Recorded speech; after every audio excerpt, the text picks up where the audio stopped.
ప్రాజెక్ట్ని హ్యాండిల్ చేస్తున్నప్పుడు అలాంటి మైనర్ థింగ్సే కదా అవి. అవును, ఎందుకంటే జనరల్గా అప్డేట్ ఒకటి అందుకుని మళ్ళీ డిలే అయితే అది ప్రొడక్షన్ హౌస్గా డిలే అవ్వదు. ఎప్పుడు క్రియేటివ్ సైడ్ ఏదన్నా ఇష్యూస్ వచ్చి మేము అనుకున్న ప్రోడక్ట్ జనానికి చూపిద్దాం అనుకున్న టైంకి ఆ క్వాలిటీలో ఉందో లేదో చెక్ చేసుకున్నప్పుడు ఆ క్వాలిటీలో లేదనిపిస్తే మళ్ళీ డిలే చేస్తాం తప్పితే ప్రొడక్షన్ హౌస్గా కావాలని డిలే చేయడము లేకపోతే ఇది ఉండదు కదా. క్రియేటివ్గా మేము అనుకున్నది ఎగ్జాక్ట్గా ఉందో లేదో చూసుకునే బయటికి ఇవ్వగలుగుతాం.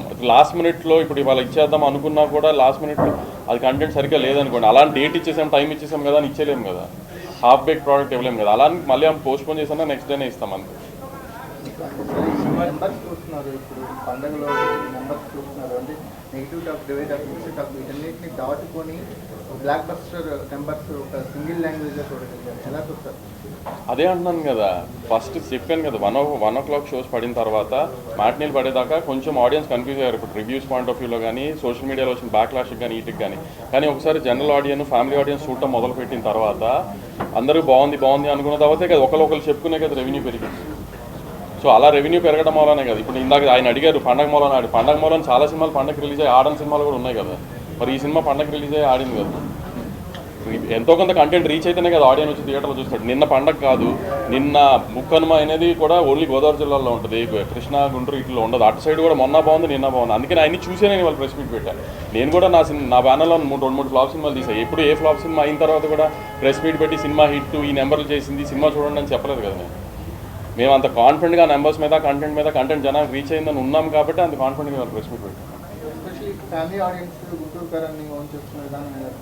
అవును, ఇప్పుడు నేను ఒక లేడీ విశ్వనాథ్ బయట సుదర్శన్ బయట రియాక్ట్ అవ్వడం చూసాను నేను.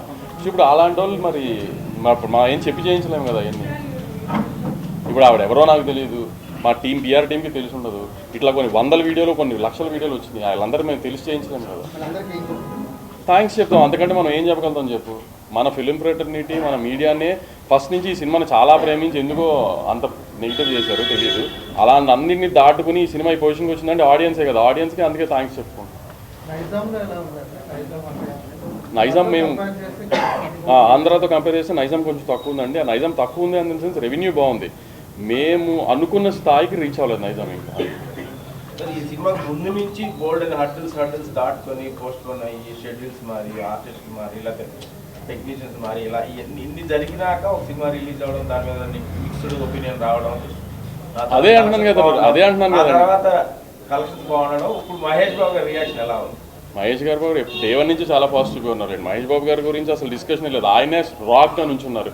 ఇన్ని కాంట్రవర్సీస్ వచ్చినా ఫస్ట్ డే ఇంత బ్యాక్లాష్ వచ్చిందా మేమన్నా కొంచెం జంక్యాం, కానీ ఆయన అలానే స్టడీగా రాక్లా నుంచున్నారు. ఆయన నువ్వేం పట్టించుకోకు, రేపు నుంచి ఎలా ఉంటుందో చూడు ఈ సినిమా అని.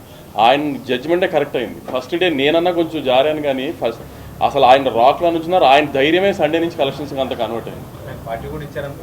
అవునవునండి, అదే he was so confident the film will do very well in families and general audience. అందుకని హీ వాజ్ వెరీ కాన్ఫిడెంట్. ఆయన అంత నుంచున్నారు, దాన్నే సండే నుంచి కలెక్షన్గా రిఫ్లెక్ట్ అయినాయి. నేను అదే అన్నాను కదా రఘు, ఎందుకు ఇంత బ్యాక్లాష్ వచ్చింది, నెగిటివ్ ఫస్ట్ నుంచి సినిమా మీద వచ్చింది తెలియదు. దాన్ని పెట్టుకునే రిలీజ్కి టార్గెట్ చేస్తూ అలా చేశారా, లేకపోతే నిజంగానే నచ్చలేదా, అది నిజంగా వాళ్ళకే తెలియాలి చేస్తున్నాను. ఆబ్వియస్లీ మహేష్ గారు స్టార్డమ్ కూడా యాడ్ అవుతుంది కదండి. స్టార్ హీరో అంటే అదే కదా మరి. ఆబ్వియస్లీ హీరో గారు స్టార్డమ్ యాడ్ అవుతుంది. హీరో గారిని చూడడానికి ఫ్యామిలీస్ బయటకు వస్తారు. ఆ ఫ్యామిలీస్ బయటకు చూసిన ఫ్యామిలీసే కదా సినిమా అయిపోయిన బయటకు వచ్చి బాగుందని చెప్తున్నారు. చాలా మంది రివ్యూస్ చూసి సినిమా చూడకుండా కొంచెం అంటే ఒపీనియన్స్ కి ఫిక్స్ అయిపోయిన వాళ్ళు చాలా మంది ఈ సినిమా విషయం ఉండొచ్చండి. మహేష్ ఎనర్జీ గురించి మహేష్ ఫస్ట్ టైం కొంచెం మాస్ గా గానీ మళ్ళీ రమణ క్యారెక్టర్ ఆ రేంజ్ లో కనిపిస్తుంది. అవును, డాన్సుల మీద చాలా మంచిది వచ్చింది. సార్ ఎనర్జీ మీద సార్ అసలు 1 man షో అని వచ్చింది. ఇవన్నీ వచ్చినాయి కాదు, ఇవన్నీ ఆడపోయాయి కదా సినిమా రెవెన్యూ వచ్చింది. ఇప్పుడు we're very happy. That's what అంటున్నాను. ఫస్ట్ డే ఒక 12 hours ఒక సెక్షన్ ఆఫ్ మీడియా కానీ సోషల్ మీడియా కానీ క్రియేట్ చేసిన హ్యావక్కి కొంచెం షేక్ అయ్యాం, కానీ after that the film was doing very good for the last 6 days. So we're very happy and I'm really grateful for the audience. ఆ అన్నింటినీ దాటి ఆడియన్స్ థియేటర్కి వచ్చి సినిమా చూసి సినిమాకి ఇంత రెవెన్యూ ఇచ్చి నా భయాలందరినీ సేవ్ చేసిన ఆడియన్స్కి చాలా ఐ హార్ట్ఫుల్గా థ్యాంక్స్ చెప్తున్నాను. మహేష్ బాబు గారికి నేషనల్ వైడ్ యూజ్ మార్కెట్ ఉంది కదా, ఈ సినిమాకి వచ్చేటప్పుడు రీజనల్గా చేయడానికి కారణం రాజమౌళి గారి సినిమాతోనే ఆయన అన్నీ ఓపెన్ చేద్దామని అది నెక్స్ట్గా అలా ప్లాన్ చేస్తున్నాం. షోలు పడకముందే నెగిటివ్ రివ్యూలు వీడియోలు పెట్టారు. ఎగ్జాక్ట్లీ దానికే మీరే కారణం చెప్పాలి. వై ఎందుకు మేమంటే అంత ప్రేమ,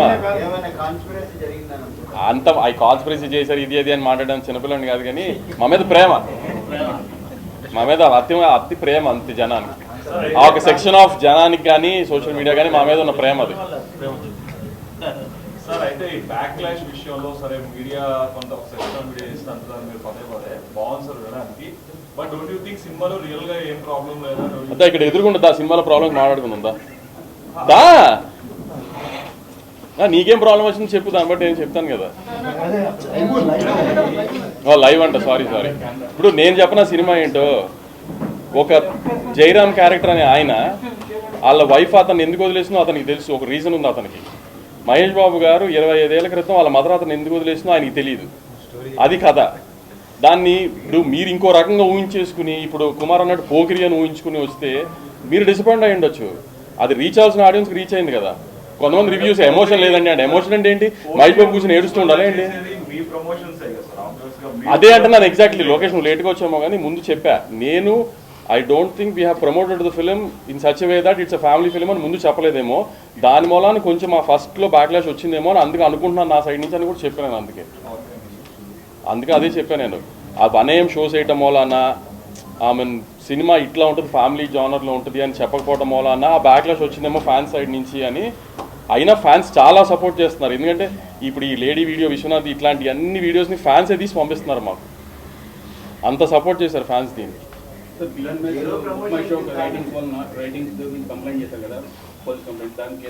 పోలీస్ కంప్లైంట్ మేమేం చేయలేదు. బుక్ మై షోకి కంప్లైంట్ పెట్టాము, ఎందుకంటే వీ ఐడెంటిఫైడ్ దాట్ ఒరిజినల్గా ఒక టికెట్ కొనుక్కుని ఒక రివ్యూ వేస్తారు కదా, ఆ లేట్లా దేశం బాట్గా వేస్తున్నారు, బాట్ సిస్టంలో వేస్తున్నారు. సో అది వీ ఐడెంటిఫైడ్, ఎందుకంటే 01 ఏదో మా పిఆర్ టీమ్ ఐడెంటిఫై చేసి దాని మీద కంప్లైంట్ చేసాం. దాని అప్డేట్ టైం పడుతుంది అన్నారు. ఎఫెక్ట్ ఏమి ఉండదు, ఇప్పుడు కావాలని చేస్తున్నారు అనేది ఐడెంటిఫై చేసాము, అందుకని దాని మీద ఛాంబర్కి చెప్పాము. ఇప్పుడు జనరల్గా వచ్చే వాటి గురించి ఏం రెస్పాండ్ అవ్వట్లేదు కదా, మనం కావాలని చేశారో అని ఐడెంటిఫై చేసి అందుకని దాని మీద రెస్పాండ్ అయ్యాం. కాదండి, ఇంత పెద్ద big production house, big hero, top hero సినిమాకి ఈ రకమైన కాన్స్పిరసీ జరిగింది అంటే చిన్నోళ్ళు టార్గెట్ అయితే ఖచ్చితంగా పెద్దోళ్ళనే కదా టార్గెట్ చేస్తారు, చిన్నోళ్ళు ఎందుకు టార్గెట్ చేస్తారు? అవన్నీ మీరే కనుక్కొని చెప్పాలి. లేదు most powerful media in the country మా తెలుగు మీడియా, మీరే పవర్ఫుల్ కనుక్కొని చెప్పాలి నాకు ఏం జరిగింది అనేది.